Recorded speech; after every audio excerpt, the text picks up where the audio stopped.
पहुंच जाए कोई बुरी बात नहीं है। गुरु के यहाँ कुछ हो रहा है, शिष्य बिना बुलाए चला जाए कोई बुरी बात नहीं है। मित्र और जिसके यहाँ तुम नौकरी करते हो, जहाँ तुम्हारा जीवन यापन होता है, वो कुछ कर रहा है, तुम्हारा मालिक चले जाओ कोई बुरी बात नहीं है। लेकिन अगर ये विरोध मानते हो तो इनके यहाँ भी नहीं जाना चाहिए। विरोध अगर मानते हैं तो हो कम से कम भी याद नाराज ना हो। लेकिन सती नहीं मानी।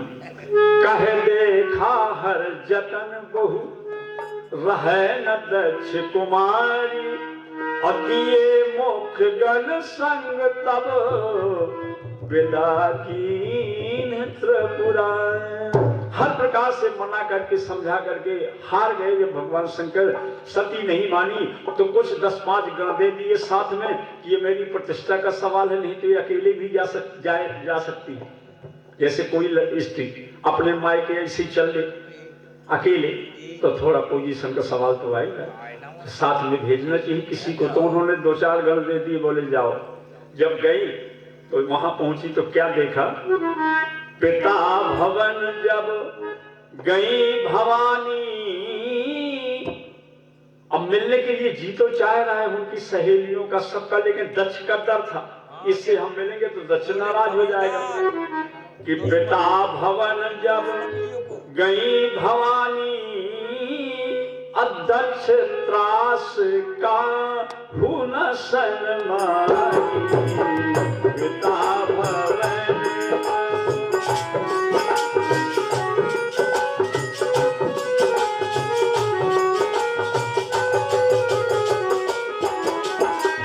सादर भले मिली एक माता, सादर भले मिली एक माता, भगनी मिली बहुत मुस्काता।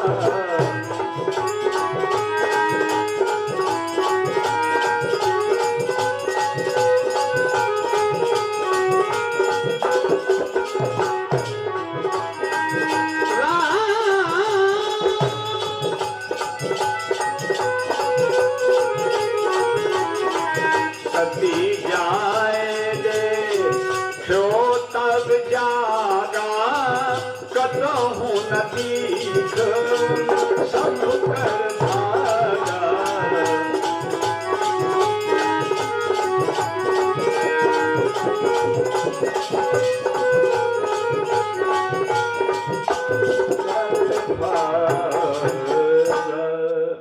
दक्ष की डर की वजह से कोई नहीं मिला सती से।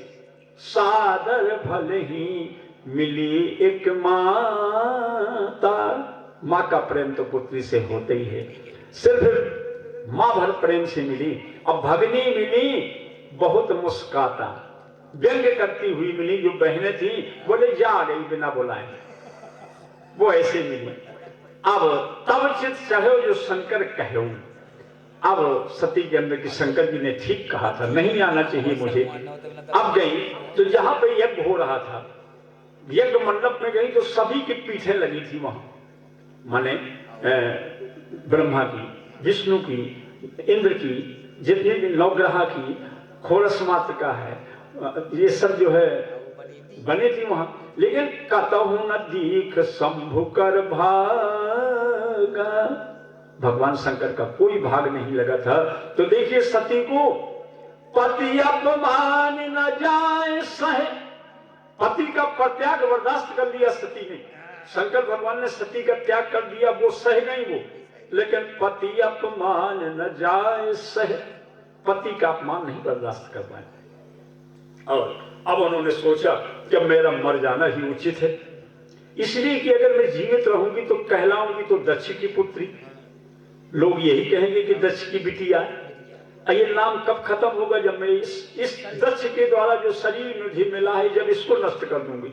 जैसे पात्र में कोई कचरा लगा है तो आप उसको सोडा से या मिट्टी से साफ कर सकते हो, लेकिन शायद धातु में ही मिलावट है तो क्या करना पड़ेगा, तो फिर उसको गलाना पड़ेगा।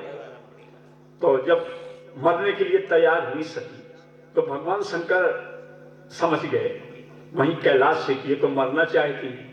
तो उन्होंने कहा ये क्या कर रही हो सती? बोले स्वामी अब मैं मरना चाहती हूँ। बोले अब क्या चाहती हो? बोले फिर से जन्म चाहती हूँ। बोले अब जन्म कहाँ चाहती हो? बोले अब मुझे चतुर की बिटिया न बनाना, चाहे पहाड़ की बना देना, क्योंकि पहाड़ स्थिर होता है, पहाड़ कभी चलायमान नहीं होता। इसलिए वो दोबारा पर्वत की पुत्री बनी। पर्वत स्थिर होता है, तो मुझे चतुर की बिटिया, इस बार दक्ष माने होता है चतुर, तब चतुर की बिटिया न बनाना महाराज, मुझे चाहे पहाड़ की बना देना। तो इनके भी नाम का मतलब है, पहाड़ से कोई पैदा नहीं होता, लेकिन पहाड़ का मतलब है अटल सिद्धांत। जैसे सीता जी कौन पृथ्वी से पैदा भई? कहे आलू भुइया का सीता जी। पृथ्वी से पैदा होने का मतलब है कि पृथ्वी जितनी क्षमावान होती है उतना कोई क्षमावान नहीं होता। तो सीता के अंदर जितनी क्षमा थी, जितनी शांति थी, वो किसी महिला में नहीं देखने को मिल सकती। आप चाहे तो टेढ़ी निगाह कर देती, रावण का परिवार भस्म हो जाता।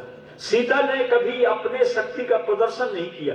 सीता ने कभी अपनी दुनिया को शक्ति नहीं दिखाई कि मैं क्या हूं, और 2 बार दिखाया है। और 2 बार दिखाया है, वो भी सेवा के लिए दिखाया है। एक बार कब दिखाया? जब बारात पहुंची जनकपुर, कि जानी सिए बारात पुर आई, अब कछु निज महिमा प्रगट जनाई। जब सीता जी ने सोचा कि बारात आ रही है, चक्रवर्ती महाराज दशरथ जी की बारात है, ऐसा नहीं कि कोई व्यवस्था में त्रुटि हो जाए, तो उन्होंने रिद्धि सिद्धियों को प्रेरित कर दिया। अब प्रेरित कर दिया किसके लिए किया? सेवा के लिए, कोई प्रदर्शन करने के लिए नहीं, न किसी को जनाने के लिए। कोई नहीं जान पाया कि ये कौन कर रहा है, लेकिन जाने कौन? किसी या महिमा रघुनायक जानी। सिर्फ भगवान समझ गए कि सीता जी की महिमा है। एक बार महाशक्ति का प्रदर्शन किया, एक बार चित्रकूट में किया। जब चित्रकूट में सभी रानियां पहुंची भरत जी के साथ में, तो 360 रानियां थी राजा दशरथ जी की। 3 मुख्य थी, कैकेयी, सुमित्रा और कौशल्या, और बाकी 360 थी। तो सीता जी जब गई अपने ससुराल वाले डेरे में, तो सोचा कि मैं सभी सासुओं की सेवा कर दूं, क्योंकि सादर सास ससुर पद पूजा। मेरे स्वामी ने कहा था अयोध्या में कि सास ससुर के चरणों की पूजा करना ही स्त्री का सबसे बड़ा धर्म है। तो उस समय मैंने ये बात नहीं मानी, पर आवाज कर दूं। लेकिन अगर मैं सबकी सेवा करती हूं तो समय ज्यादा लगेगा। दूसरी बात, जिसकी सेवा मैं पहले करूंगी, वो बगल वाली सासू को कहीं ये ना लगने लगे कि ये ज्यादा, इनको ज्यादा चाहती है, तो इनकी पहले से। तो उन्होंने क्या किया? यहां कर दिया थोड़ा शक्ति का प्रदर्शन। किसी सासु प्रति बेस बनाई, असादर करे सासु सेवकाई। जितनी सास में थी उतनी सीता बन गई। अब सबकी एक सास सेवा कर दी। अब किसी सास को यह महसूस नहीं हुआ कि इतनी सीता है, सबको लग रहा है मेरी बस सेवा हो रही है। तो यहां भी शक्ति का प्रदर्शन किया माता जी ने, लेकिन सेवा के लिए किया। तो सज्जनों, परमार्थ के लिए, सेवा के लिए, दूसरे का दुख दूर करने के लिए ये जो सेवा की जाती है, इसकी ये शक्ति का प्रदर्शन नहीं है। शक्ति का प्रदर्शन नहीं करना चाहिए। अब बहुत से लोगों की तो आदत ये होती है, जैसे विवाह होता है, एक लकड़ी चीरने वाला व्यक्ति कितनी मेहनत करता है, जो पसीना बहा रहा है, लेकिन उसकी